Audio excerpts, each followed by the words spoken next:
এখন আজকে police commissioner বলছে যে যে হত্যাকারীকে শনাক্ত করা হয়েছে জামাত শিবিরের লোক। এখন আমি বলি এটা তো বিএনপির কোন নেতার স্টেটমেন্ট না।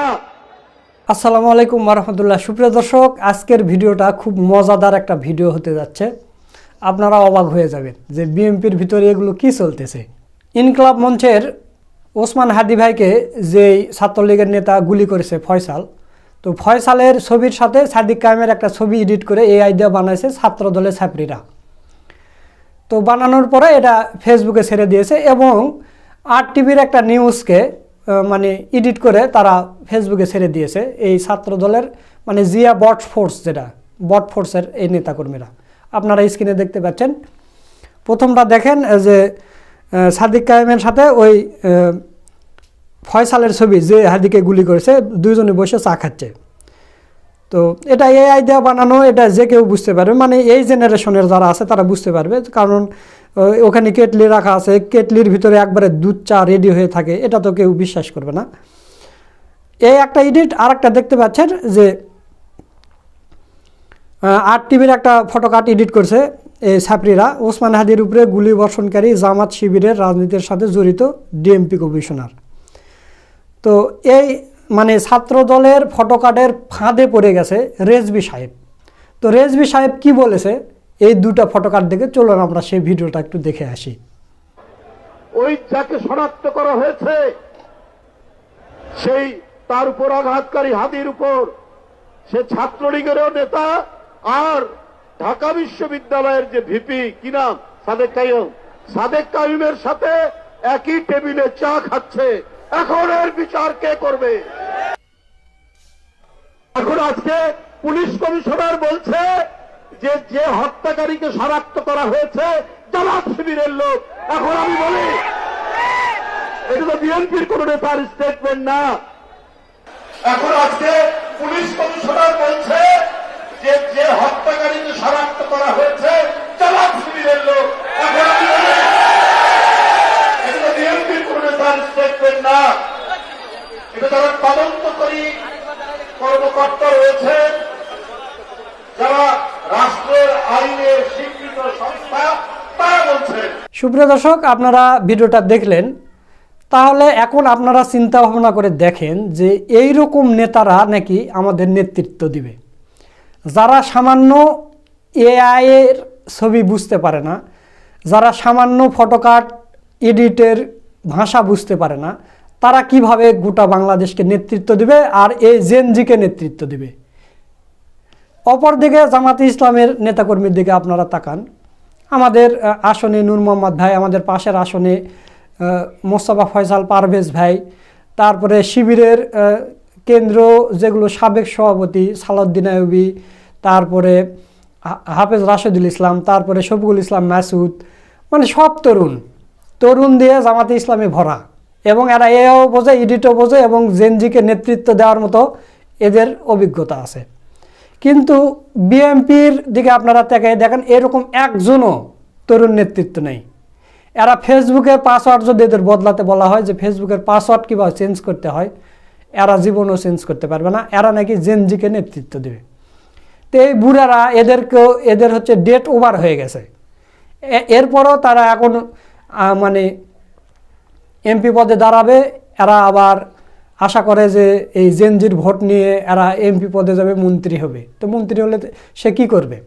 সে সামান্য একটা এআই এর ফটোকার্ড চিনে না, সে সামান্য একটা এডিট করা ফটোকার্ড কিছুই চেনে না, সে নাকি এই জেনজিকে নেতৃত্ব দিবে। তো এখন আপনারা বলেন যে বিএনপির এই যারা বুড়া নেতাকর্মীরা আছে, এদের সম্পর্কে আপনাদের ধারণা কি, আপনাদের মতামত কি? আপনারা জেনজিরা কি এই বুড়াদেরকে ভোট দেবেন? রুহুল কবির রেজভী কিন্তু কয়েকটা বক্তব্য এরকম দিছে, দেওয়ার পরে সাদিক কায়েম আবার বিএনপিকে সরাসরি বলছে রুহুল কবির রেজভী এবং বিএনপিকে ক্ষমা চাইতে হবে। সাদিক কায়েম এটা বলে দিয়েছে, আপনারা স্ক্রিনে দেখতে পাচ্ছেন। দেশ রূপান্তরের একটা রিপোর্ট, বিএনপি ও রেজভীকে ক্ষমা চাইতে বললেন সাদিক কায়েম। এরপর আরেকটা হচ্ছে বাংলাদেশ টাইমের একটা ফটোকার্ড বের হয়েছে।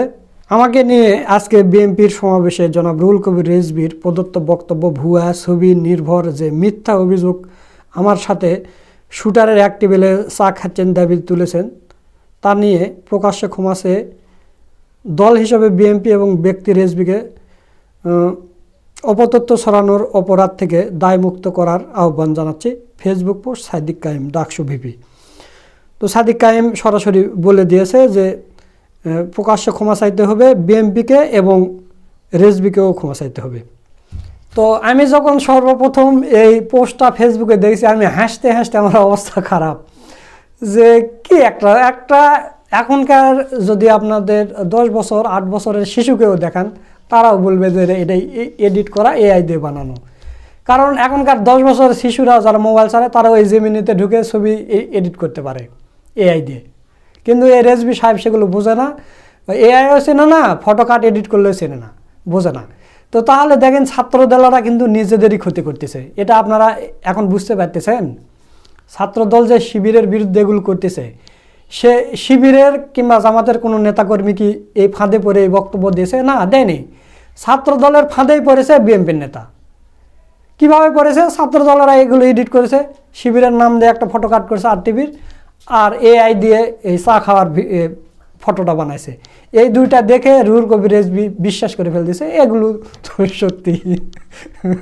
এই হলো আমাদের নেতা, এরা আমাদের নেতৃত্ব দেবে। কি বলেন আপনারা? মেনে নেবেন আপনারা? যে নেতা একটা এআই ফটো কাট চেনে না বা এমনি এডিট করা ফটো কাট চেনে না, সে নেতাকে মেনে নেবেন?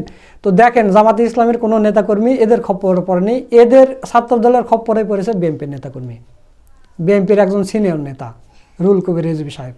অথচ এগুলো এডিট করেছে ছাত্রদল, তাদের ফাঁদে তারাই পড়তেছে। ওই যে একটা কথা আছে না, যে অন্যের জন্য গর্ত খুললে নিজেই পড়তে হয়, ঠিক তেমনই হয়েছে। তো প্রিয় দর্শক, এখন পর্যন্ত আমরা খবর পাওয়া পর্যন্ত এই কিলারকে ধরতে পারিনি, শুটারকে ধরতে পারিনি, ফয়সালকে।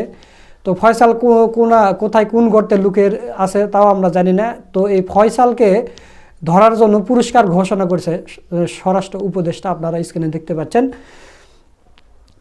স্বরাষ্ট্র উপদেষ্টা আজকে বলেছে যে হাদির উপর হামলাকারীকে ধরিয়ে দিলে 50 লাখ টাকা পুরস্কার ঘোষণা। 50 লাখ টাকা দেওয়া হবে এই হত্যাকারীকে, মানে এই শুটারকে যদি কেউ ধরে দিতে পারে, ছাত্রলীগের এই ফয়সালকে।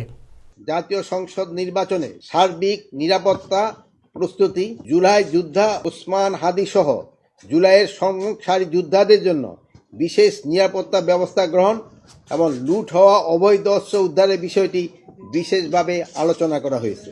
ওসমান হাদির উপর আক্রমণের ঘটনা আসন্ন জাতীয় সংসদ নির্বাচনকে বাধাগ্রস্ত করার অপপ্রয়াস বলে আমরা মনে করি। হত্যার সাথে জড়িত তাকে যদি কেউ ধরে দিতে পারে, তার জন্য সরকার 50 লক্ষ টাকা পুরস্কার ঘোষণা করেছে। তো দর্শক, ভিডিও শেষ করার আগে আপনাদের আরেকটা জিনিস মনে করে দিতে চাই, সেটা হচ্ছে যে তো এরা যদি এখনও ওই বিচারকের আসনে থাকে, যে ছাত্রলীগের নেতাকে 1 বছরের জামিন দিয়েছে, আগাম জামিন, যে এই হাদিকে গুলি করেছে, একেও যদি এই বিচারককে যদি আমরা আইনের আওতায় না আনতে পারি, একে যদি জবাবদিহি না করতে পারি, এবং বিএনপির যেই আইনজীবী ফোরামের যে সদস্য, একেও যদি জবাবদিহিতার আওতায় না আনা যায়, যে তুমি খালেদা জিয়ার মামলা, তারেক রহমানের মামলা, বাবরের মামলা তুমি লড়তে পারো না, অথচ তুমি একজন শুটার ছাত্রলীগের পক্ষে গিয়ে তুমি জামিন চাওয়ার সাথে সাথেই পেয়ে যাও, আসলে তোমাদের মধ্যে কি চলতেছে? এইগুলো কিন্তু জবাবদিহিতার মধ্যে আনতে হবে। তো দর্শক, আপনাদের এই বিষয়টা আমি স্মরণ করে দিলাম যে এদের সাথে কোনো না কোনো যোগসাযোগ আছে। কারণ ডাকসু নির্বাচন বন্ধ করে দিয়েছিল যে আইনজীবী, সেই আইনজীবী আবার ছাত্রলীগের এই নেতাকে, এই শুটারকে 1 বছরের আগাম জামিন দিয়ে দিয়েছে। তো এই কথা বলে আজকের ভিডিও এখানে শেষ করছি। সকলকে ধন্যবাদ। আসসালামু আলাইকুম ওয়া রাহমাতুল্লাহ।